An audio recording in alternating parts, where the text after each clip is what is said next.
안녕하세요. 제가 오늘은 멀리 좀 왔습니다. 여러분에게 항상 말로만 외치던, 항상 말로만 말씀드리던 용산국제업무지구가 앞으로 어떻게 컴팩트 시티로 변모하는지 제가 직접 한번 보여드리기 위해서 이곳을 방문했는데, 혹시 여러분 한번 쭉 둘러보십시오. 이곳이 어느 곳인지. 이곳은 굉장히 높은 건물들, 100층 이상의 건물들과 그리고 상층부에는 차량이 한 대도 다니지 않고 모두 공원으로 조성되어 있습니다. 제 앞에는 유유자적하게 지금 서머 가든에서 차를 마시고 즐기고 있는데요. 이곳은 쇼핑과 그리고 그 이외에 많은 갤러리들이 포진되어 있더라고요. 유명 작가들의 갤러리, 볼거리들이 굉장히 많았고요. 그리고 티하우스와 같은 굉장히 우리가 알고 있는 유명한 그런 또 프랜차이즈들, 그리고 쇼핑할 수 있는 명품들, 그 유명한 명품들이 이곳에 다 모여 있습니다. 한 자리에서 쇼핑과 그리고 갤러리의 문화, 그리고 맛집 투어, 또 이 일본에는 우리가 디저트 또 굉장히 유명한 곳들이 많잖아요. 굉장히 예쁜데, 바로 이곳이 앞으로의 용산의 국제업무지구에 들어오는 1700%부터 시작하는 28개 동 100층부터 90층, 60층까지 들어오는 용산의 국제업무지구의 컴팩트 시티가 바로 이렇게 변모된다라는 거, 항상 제가 일본의 아자부다이 힐즈나 일본의 룩봉기 힐즈를 예를 많이 들죠.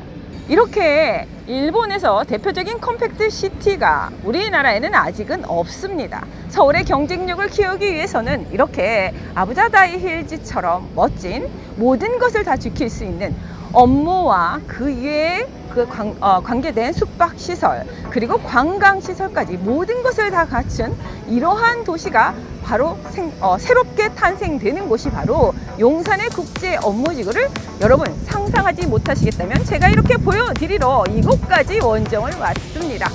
한번 감상하시죠.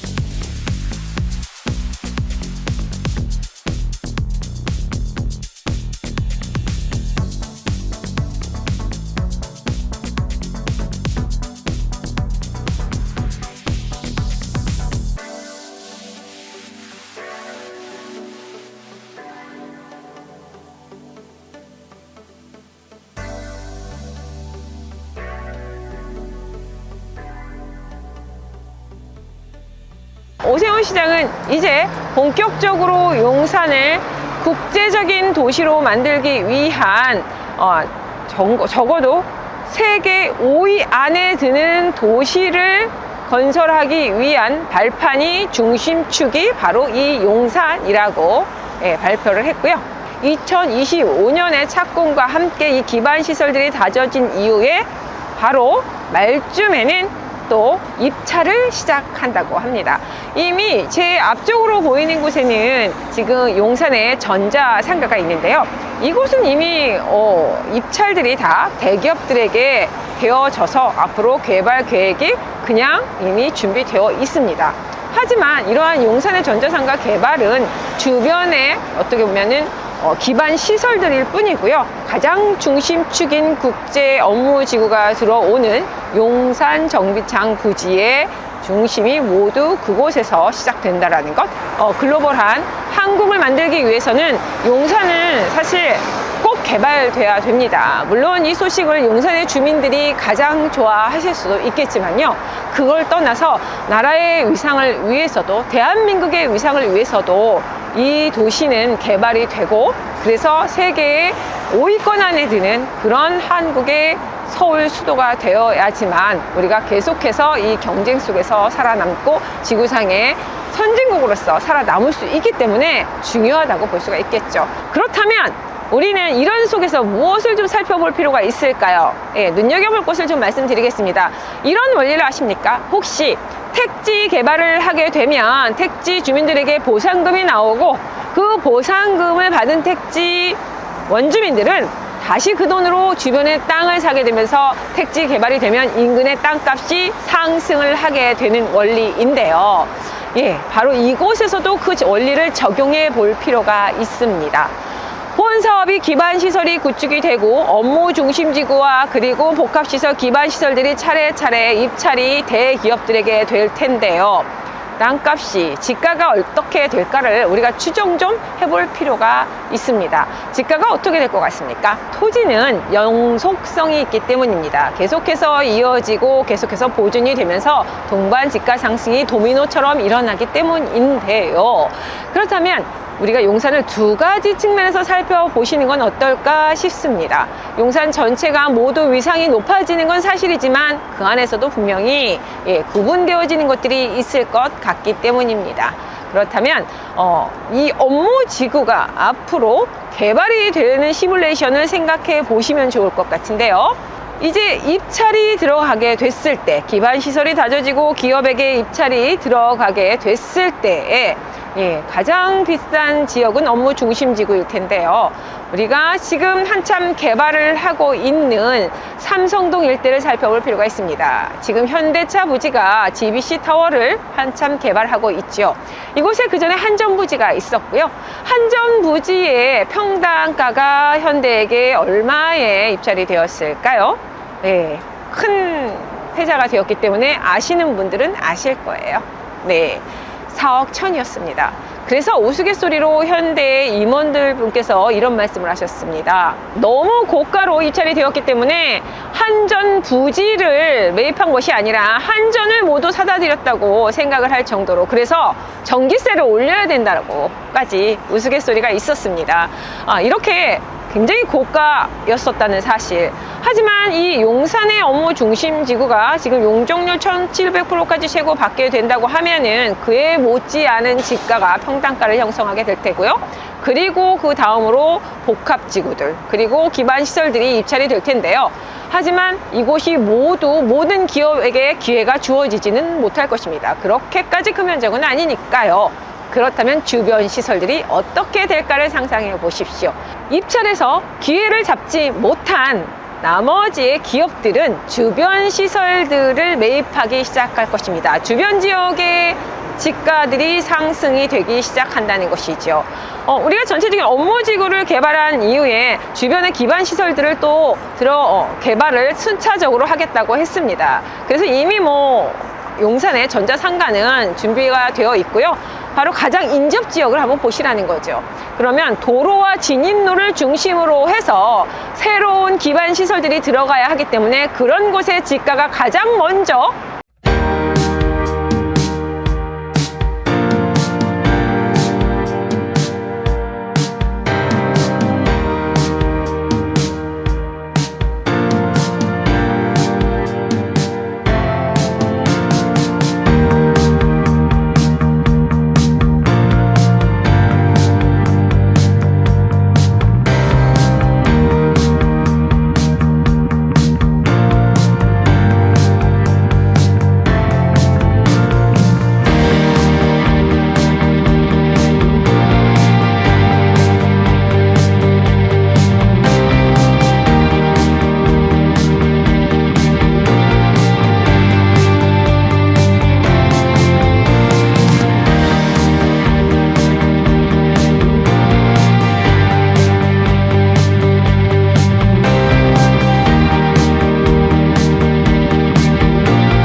좀 있으면 이제 저녁을 먹어야 하는데요.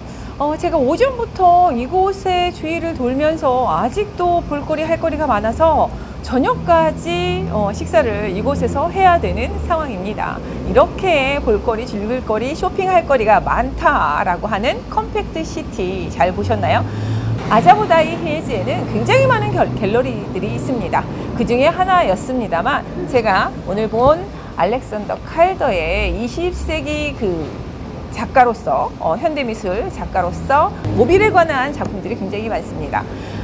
그것을 보면서 느끼는 것인데요. 저는 이렇게 좀 생각해 봅니다.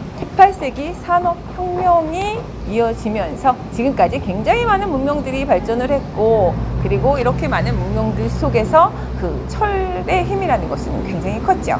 그런데 이렇게 철이 아무런 생명이 없거나 자연을 훼손하는 대표적인 자원이었다고 한다고 하면은, 이것을 예술로 승화했습니다. 알렉산더 칼더는 공학 학도였는데요. 이렇게 주변에 있는 작품들 중에 보면은 하천의 쓰레기 같은 조개나 깨진 유리 조각, 돌 이런 것들을 모빌로 이용해서 바람과 함께 자연 속에서 시시각각 움직임이 일어나면서 빛에 의해서 색다른 조명과 명암을 나타냅니다. 그래서 그에 따른 섀도우라고 하죠. 그림자가 또 하나의 조형물을 만들어내면서 계속 변화하는 모습이 이렇게 생명체가 없을 것 같은 쓰레기 더미가 될 수 있는, 인간이 만든 이기심의 쓰레기 더미가 될 수 있는 것들이 이렇게 생명력으로 예술로 승화할 수 있다라는 것에서 저는 느낀 것이 있습니다. 용산의 국제 업무지구에 들어간다고 하면은 바로 이곳이 그렇게 되겠구나 할 수 있을 것 같습니다. 지금까지 많은 예술들이 뉴욕이나 미국에서 일어나면서 현대미술의 이 작가도 그 미국 출신입니다. 이러한 도시의 발전, 그리고 선진국이 될수록 더 이상은 기능적인 면뿐만 아니라 도시는 예술로 승화를 하고 있다. 아름다운 조형물과 함께 인간과 함께 그 자연 속에서 여가와 여유로움, 그리고 문화와 그리고 그의 감성을 함께 녹여내는 것이 앞으로의 선진화된 도시다 라는 생각이 들었습니다. 여기까지 마치겠습니다. 업무지구에서 최대의 수혜지가 될 것, 앞으로 성공적으로 되든 안 되든 땅 매입을 위한 수요층 높아질 것이 바로 원유로 삼가, 이 용산 안에서도 고급 주거지가 될 것이 아직은 틈새로 남아있다. 뒤로는 민족공원이 감싸 안아주고 내 앞으로는 반짝반짝하는 햇살 좋은 한강이 나를 바라봐주는 용산 안에, 그것도 역세권 안에 있다라는 거, 가장 수혜를 입을 수 있는 정부 정책이 하나 있습니다. 25년에 준공된 신축 6억 원 이하의 60제곱미터 이하는 임대사업자를 내시지 않아도 주택수에 포함이 되지 않는다. 종부세도 나오지 않고, 그리고 우리가 중과가 되지 않는 것들이 있기 때문에 묘지에 그런 것들을 하나 마련해 놓으시는 것도 지금은 기회인 것 같고,